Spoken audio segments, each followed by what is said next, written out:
తెలియదు, గుర్తులేదు, మర్చిపోయా. ఇది ముంబై దాడుల మాస్టర్ మైండ్ తహవూర్ రాణా నోటి నుంచి వస్తున్న సమాధానాలు.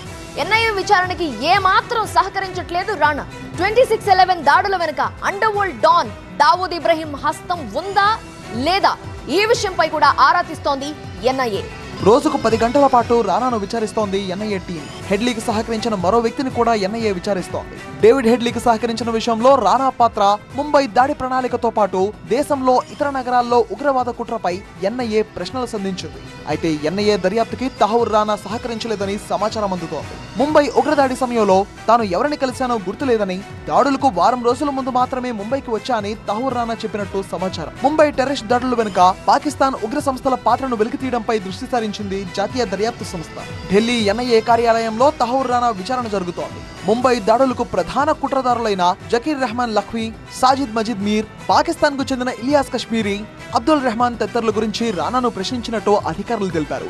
ఈ దాడుల వెనుక under world don Dawood Ibrahim హస్తం ఉందా, దావూద్ కు రానాకు ఏమైనా లింక్ ఉందా అనే కోణంలో కూడా దర్యాప్తు చేస్తున్నారు. పాకిస్తాన్ గూఢాచారి సంస్థ ఐఎస్ఐ, లష్కరే తోయిబాతో రానాకు సంబంధాలపై కూడా ఎన్ఐఏ ఆరా తీస్తోంది. ఈ విచారణలో తహవూర్ రానా వాయిస్ శాంపిల్స్ ని ఎన్ఐఏ సేకరించే అవకాశం ఉంది. ఫోన్లో లష్కరే తోయిబా ఉగ్రవాదులకు రానా ఆదేశాలు ఇచ్చాడా అనే కోణంలో కూడా ఎన్ఐఏ ప్రశ్నిస్తోంది. కస్టడీలో ఉన్న రానా తనకు ఖురాన్, ఒక పెన్ను, పేపర్లు కావాలని కోరాడు. అధికారుల అనుమతితో వీటిని అతనికి అందజేశారు. రానా ఖురాన్ ను అడగడం అతడి మతపరమైన అభిరుచులను సూచిస్తుండగా, పెన్ను కావాలి అనడం ఏదైనా ముఖ్యమైన రాతపూర్వక ప్రకటన ఇస్తాడా లేదా నోట్స్ తీసుకుంటాడా అనే సందేహాలు వ్యక్తమవుతున్నాయి. 26/11 ముంబై దాడుల సూత్రధారులు, పాత్రధారుల గురించి తహవూర్ రానా నోటి నుంచి నిజాలు చెప్పించాలని ఎన్ఐఏ ప్రయత్నిస్తోంది.